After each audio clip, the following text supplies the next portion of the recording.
기도하겠습니다. 오늘 부활절을 맞이해서 부활의 가치와 우리의 삶의 소중함을 깨닫는 축복 있게 도와주옵소서. 예수님의 이름으로 기도했습니다. 아멘. 하나님 말씀은 요한복음 7장 6절, 7절, 2절 읽겠습니다.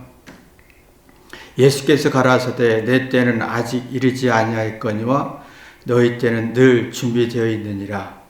세상이 너희를 미워하지 못하되 나를 미워하나니 이는 내가 세상의 행사를 악하다 증거함이라. 예수님이 말씀하실 때 자기는 내 때를 안다. 죽음의 때를 알고 부활의 때를 안다. 그 다음에 세상은 나를 미워한다.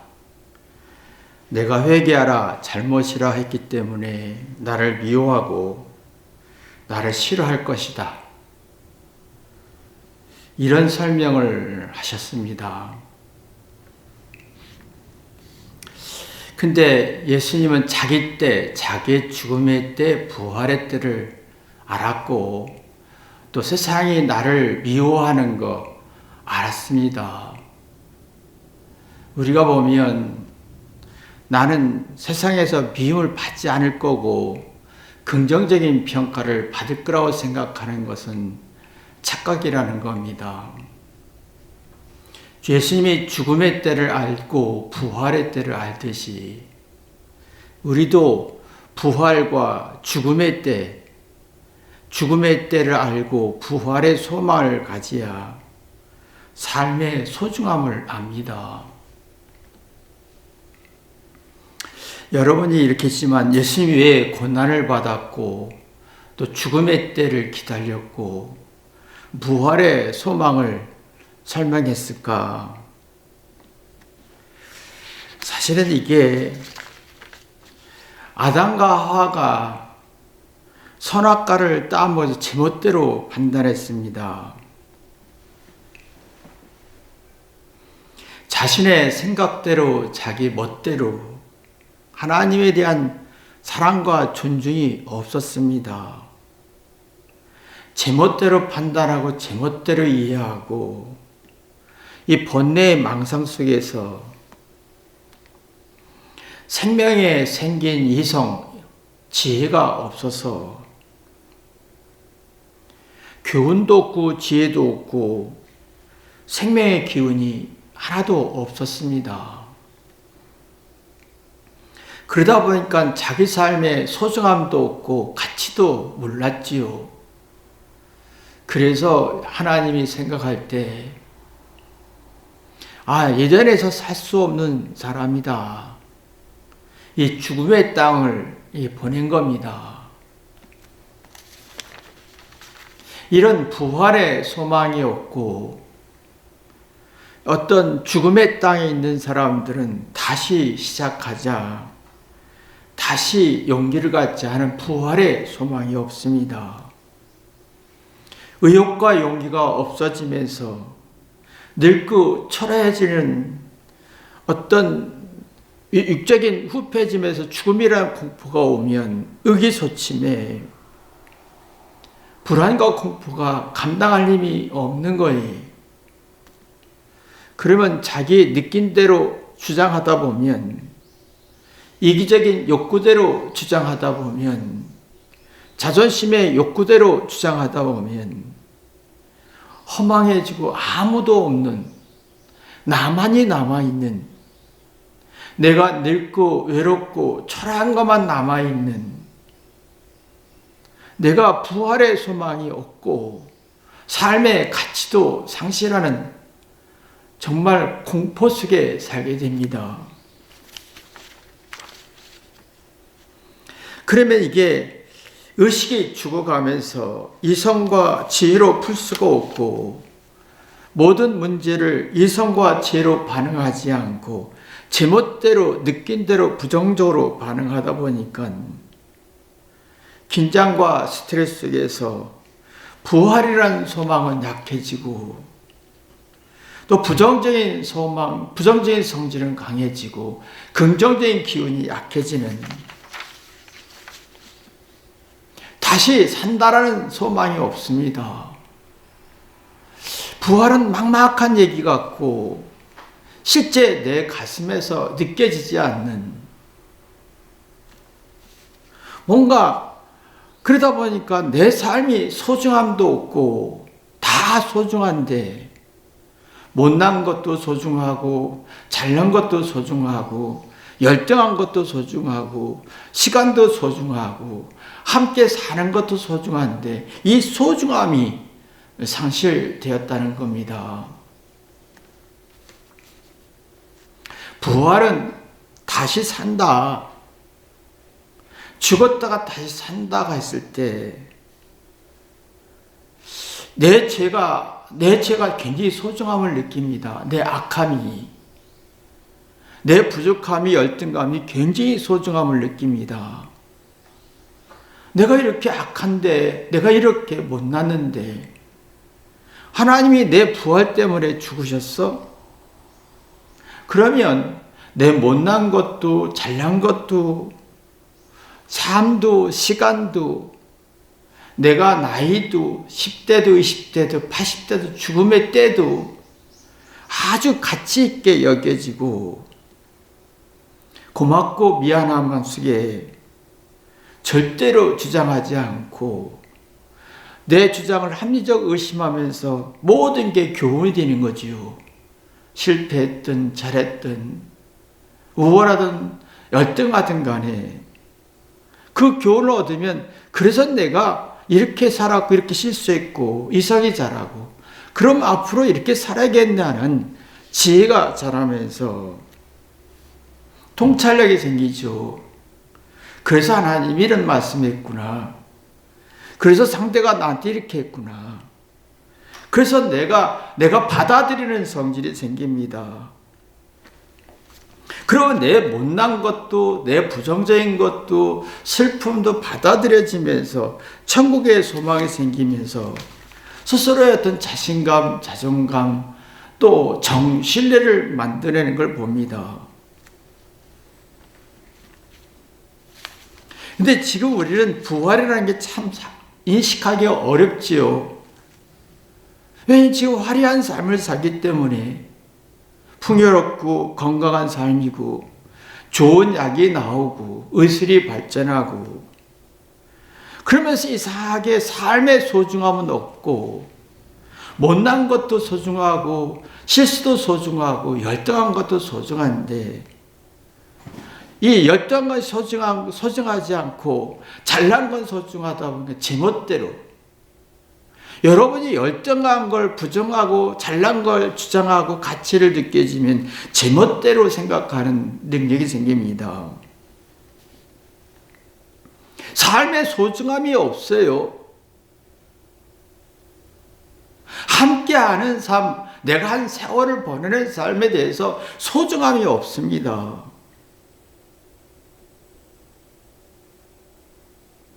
그러니까 아무렇게 살고 이기적으로 살고 제멋대로 느낀 대로 생각대로 움직이는 걸 봅니다. 그러나 내가 우월하고 내가 똑똑하고 내 주장은 강한데 내 잘난 건 소중한데 내 못난 건 가치를 두지 않습니다. 이게 제멋대로 생각하는 성질인데요. 그러면 내 생각이 굳어지고 속이 불안해지면서 내가 사망의 골짜기에 서서히 늙어가면서 들어가는데 내 늙고 외로운 걸 가치를 느끼지 못하고 소중함을 느끼지 못하지요. 나는 세월의 사망의 골짜기를 발전하고 내 열등한 건 자꾸 발전하고 우월한 건 작아지고 그러면 소중함이라는 게 상실되고 제멋대로 하다 보니까 속이 불안해지고 번뇌망상에 빠져서 나는 억울해 줄까봐 무섭고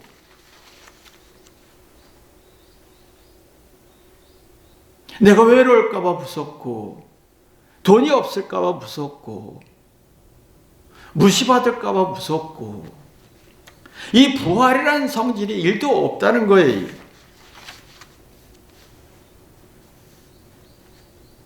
삶이 제대로 죽음을 알 때, 내 때를 알 때 하루하루가 얼마나 소중하고 함께 있는 게 얼마나 소중한지 압니다. 이 진리 부활의 성질을 알면 나 같은 죄 때문에 예수님이, 하나님이, 상대가, 부모가, 아내가, 남편이 전부 고마움, 소중한 대상으로 느껴지지요. 그러면 사망의 골짜기 같은 인생 속에서 선한 목자를 만납니다. 그러니까 나이가 들수록 내 못난 거, 내 열등한 거, 부족한 거, 시간, 늙는 거, 함께하는 게 얼마나 소중한지 알 때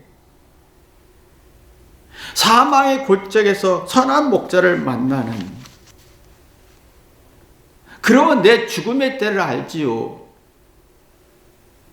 내가 늙고 내가 초라하고 이렇게 불안하고 병들 때 외로울 때를 압니다.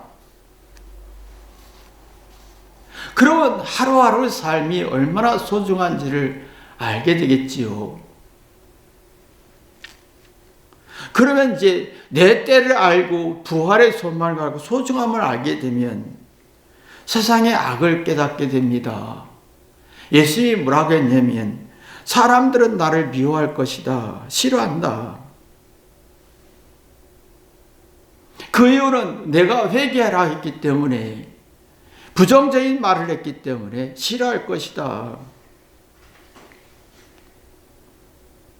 그러니까 상대가 내 때를 알고 죽음의 때, 내 때, 삶의 때를 알 때 내 삶의 가치를 소중히 여기고 못난 것도 잘난 것도 다 소중히 여기면서 제멋대로 생각하지 않으면 세상의 악을 파악할 수가 있는 거예요.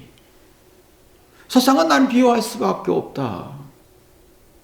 세상은 나를 싫어할 수밖에 없다.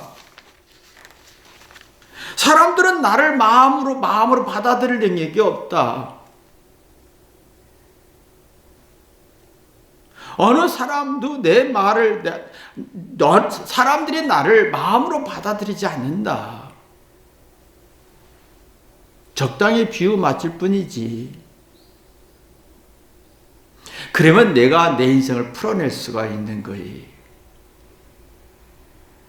내 때를 알고 내 삶의 소중함만 알고 내 못난 것도 잘난 것 다 사용할 수 있는 가치를 부여하면 상대의 세상을 압니다. 상대는 나를 미워할 거고 싫어할 거고 마음으로 반응하지 않을 거고, 그걸 받아들이면 내가 마음으로 풀어낼 수 있는 슬픔도 외로움도 죽음도 공포도 풀어내면서 교훈과 지혜와 통찰력을 발전하면서 내가 그러면 부활의 소망에 대한 긍정적인 성질이 생기는 거지요.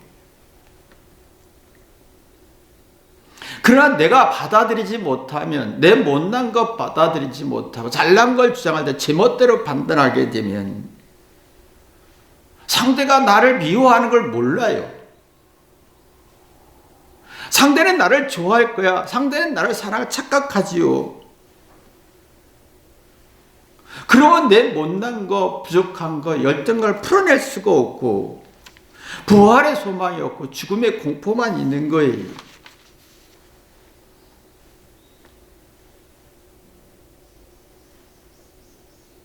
예수님도 자기의 죽음을 받아들였습니다. 이별이라는 게 저도 죽음이라는 것을 받아들이면 이별이라는 슬픔도 있고 공포도 있고 겁도 있고 불안이 있습니다. 그러면 이걸 받아들이면 생각이 깊어지지요. 마음이 따뜻해지고 부활의 소망이 생기고 삶의 소중함을 깨달으면 자녀와 이별할 때 자녀는 또 자기 인생에 고난과 죽음과 절망을 받아들일 수 있는, 깊이 깨닫는 영원히 소생하는 축복을 주고 가는 겁니다. 내가 부활의 소망이 있고 그러면 자녀와 이별을 하면서 가장 행복한, 가장 큰 복인 자녀에게도 부활의 소망을 주고 가게 되는 겁니다. 그러면 세상에 어떤 고통과 아픔이 있을지라도 차분하게 받아들이겠죠. 못난 것도 소중히 여기고 잘난 것도 은혜로 여기고 그런 집중력이 생기고 정신적 안정과 사리 분별을 하면서 자기 인생을 하나하나 풀어가겠지요. 자기 못난 것도 소중히 여기고 잘난 것도 소중히 여기고 자기 자신을 차분하게 만들고 주장하지 않고 풀어내는, 그래서 부활의 소망을 갖겠지요. 부모가 부활의 소망 갖고 삶의 소중함을 알면 차분해지고 이별 속에서 자녀에게 부활의 소망을 또 주는 축복을 만들어진다는 겁니다.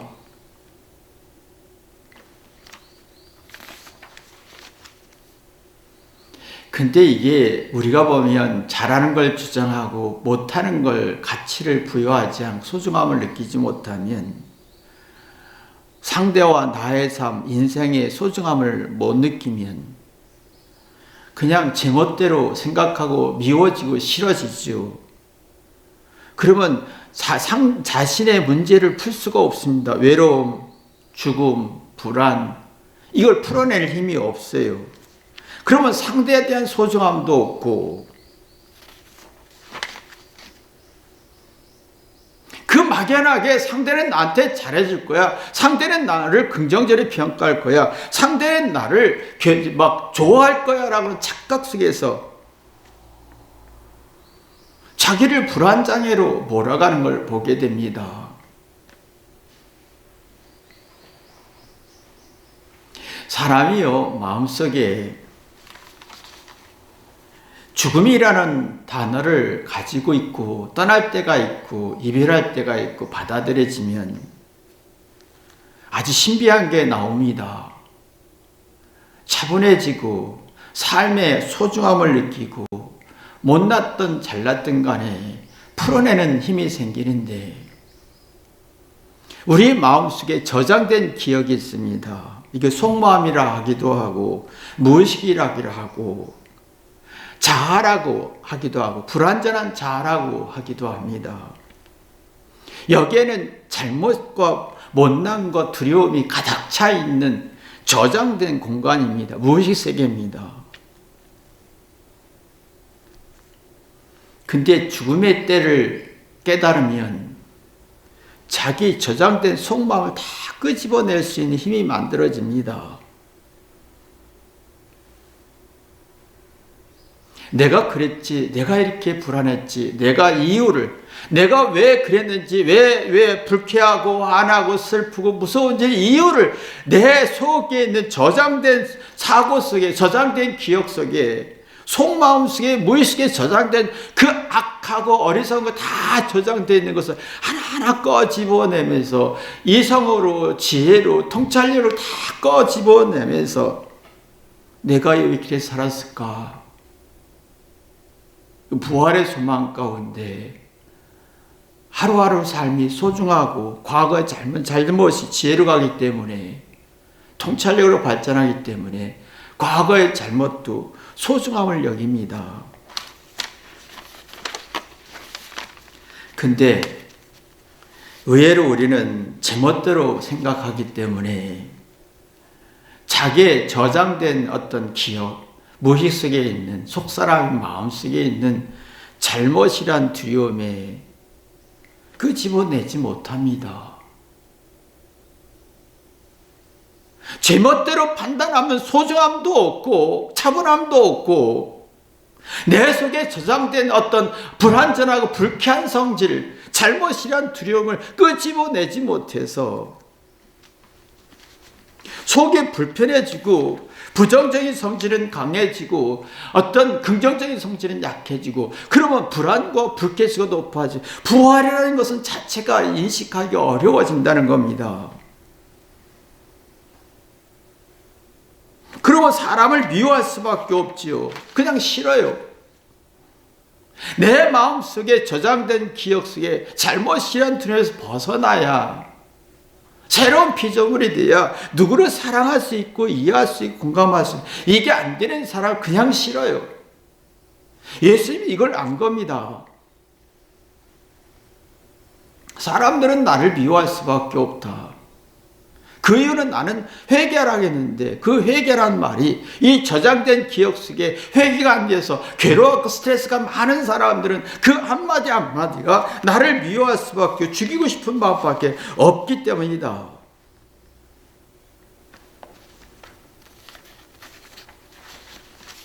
부활은요, 내 저장된 속에 있는 잘못과 불안에서 벗어나야, 부정적인 성질에서 벗어나고 불쾌한 성질에서 벗어나 긍정적인 성질이 만들어지면서 내가 소생합니다. 그러면 내가 부활이라는 소망, 나도 죽음이라는 세계에서 살아날 수 있다는 그런 소망이 생기는 겁니다.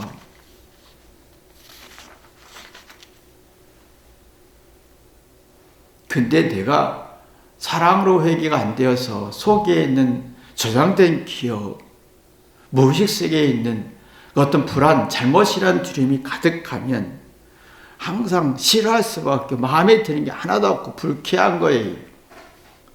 근데 나는 항상 불쾌하고 불안하고 속이 뒤집어져 있는 상태인데, 사람들은 말투에서 네가 잘못이라는 말투에서 99% 얘기하고 있는 거예요. 상대는 나한테 말할 때 보면 10%, 몇 프로, 1, 2%, 2, 3%, 5% 정도 적당히 긍정적인 표현하다가 문제는 네 문제라고 말투에서 나옵니다. 이게 우리 말에서 거의 99% 나오는 거지요. 내가 말할 때 보면 상대를 한 10% 정도 긍정적으로 보다가 90%는 네 문제라고 설명하지 않습니까? 이걸 받아들일 능력이 없으니까 미워할 수밖에 없는 겁니다. 그러면 부활이라는 소생이 어렵고 인식하는 게 어려워집니다. 그리고 제멋대로 판단하지요. 잘난 건 주장하고 못난 건 숨기면서 자기 느낀 대로 자기 생각대로 자꾸 판단하다 보니까 부정적인 기운이 만들어지고 긍정적인 기운이 약해지면서 육체의 세월에 의해서 무너져서 기운이 빠지고 육체적 기운도 빠지죠. 심리적, 정신적 기운도 빠지죠. 마음에 소생하는 힘이 없으니까 부활이라는 게 막막한 얘기에 불과한 겁니다.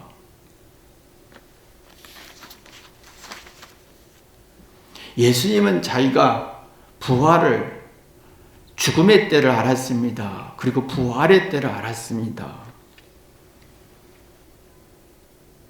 예수님은 제멋대로 판단하는 게 아니라 하나님의 진리대로 판단했습니다. 자기 육신의 몸도 알고 인간의 천한 목수의 아들을 다 받아들였습니다. 세상에 나를 미워하고 싫어하고 마음에 들지 않는 것들까지 알았고 이해했습니다. 그랬더니 기운이 생기는 거예요. 소생하는 기운이 만들어지니까 내 때가 지금 아니다 할 수 있는 여유가 있는 거지요. 근데 우리는 자꾸 삶에서 긍정적인 기운은 약해지고 부정적인 기운이 강해지고, 내가 주장하고 내 잘못을 감추가 제멋대로 판단하고, 그러니까 스스로 자기 마음에 드는 게 없는 거예요. 사회, 정치 모든 게 마음에 드는 게 없는 거예요. 그럼 죽음의 성질이 굉장히 강해지니까 부활의 성질이 약해지지요. 어떤 사람도 마음에 드는 게 없는 거 다 불편하고 짜증나고, 그러니까 거부하고 풀어낼 능력이 없고,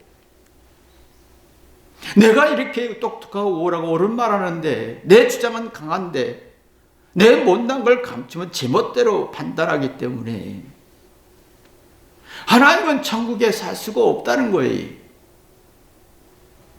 그 소중함도 없잖아요.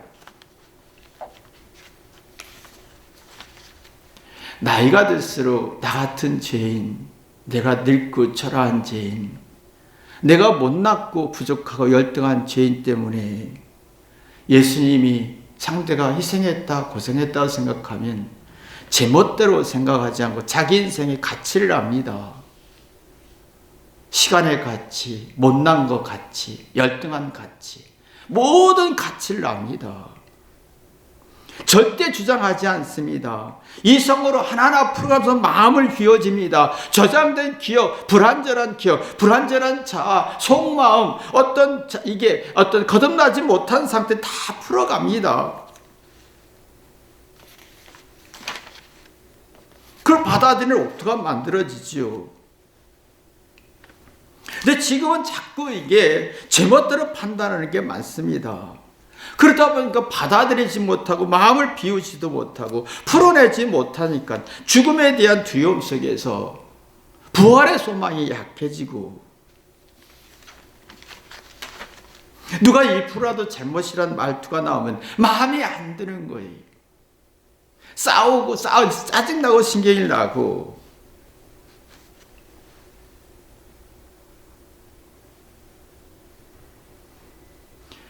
그러니까 예수님이 그랬지 않습니까? 자기가 죽음의 때를 얘기해 놓고 세상 사람들은 나를 싫어하고 마음에 들지 않고 부정할 것이다. 그거 참, 내가 죽음의 때를 알고 내가 차분해지고 제멋대로 생각하지 않고 올바로 판단하면 사람의 마음을 압니다. 아, 사람들은 내가 어떻게든 간에 싫어할 거고 미워할 거고 마음에 드는 게 없을 거란 걸 압니다. 그러면 내가 문제 해결 능력이 생기지요. 근데 세상이 나를 좋아할 거야, 나를 긍정적으로 보여, 미워하지 않을 거야, 사랑할 수 있어, 사랑하고 좋아할 거야 라고 할 때는 이성으로 반응하지, 감정으로 반응하면서 꼴통이 됩니다.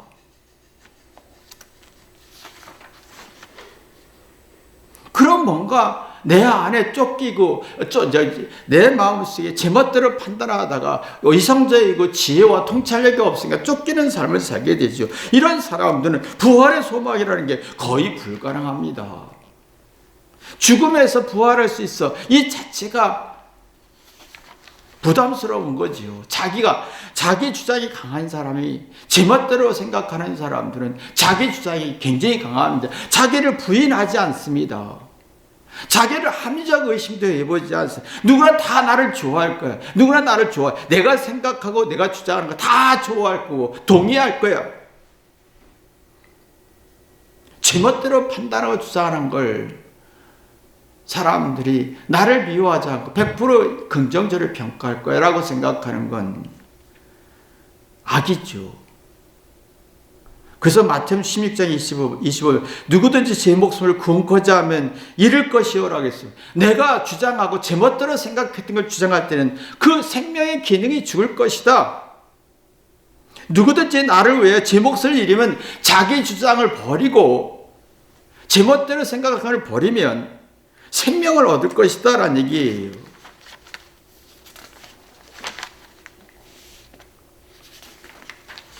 근데 사람들의 마음속에는 아담과 하와가 제멋대로 판단해서 하나님의 생각도 없고 하나님의 선악과를 따먹으라는 이유를 모른 채 제멋대로 살다가 천국의 삶을 살 수가 없어서 쫓겨난 것처럼 우리는 너무나 교만합니다. 제멋대로 내 느낀 대로 주장하고 내 때도 모르고 내 죽음의 때도 모르고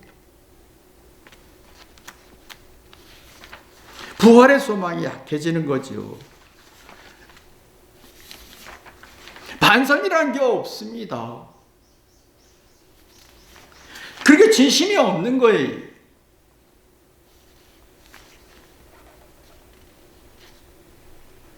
감에만 쓰는 거예요.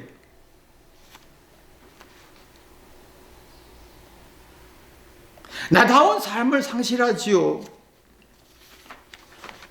하나님 앞에서 내 자신의 잘못을 고백하고 내 자신을 부인하다 보면 내가 죽을 때가 있고 그러면 내 못난 것도 가치가 있고 시너지 효과가 있습니다. 못난 게 얼마나 내게 깨닫고 따뜻하게 하고 이치를 눈뜨게 하면서 생명인 이적 능력, 이성과 지혜를 주는 거예요.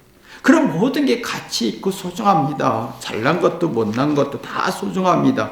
그렇지 않은 사람은 열번 받습니다. 스스로 초라해집니다. 잘한 걸 주장하는데 그것이 내가 잘못을 주장하지 제멋대로 판단하고 가치를 모르고 소중함을 잃어버리면 자기의 늙고 외로운 죽음의 공포를 받아들고 풀어낼 힘이 없어서 기가 막혀버립니다. 긍정적인 기가 막히고 부정적인 기가 약해지면서 당황합니다. 어떡하지? 겁 많고 불안하고 서로가 생각이 다르고 기가 막히다면 서로 생각을 다르다. 상대의 생각을 받아들일 능력이 없다. 그리고 항상 무시받고 불쾌한 성질이 많아지고 부정적인 성질이 많아지면 부활하는 소망은 거의 인지가 어렵다는 겁니다.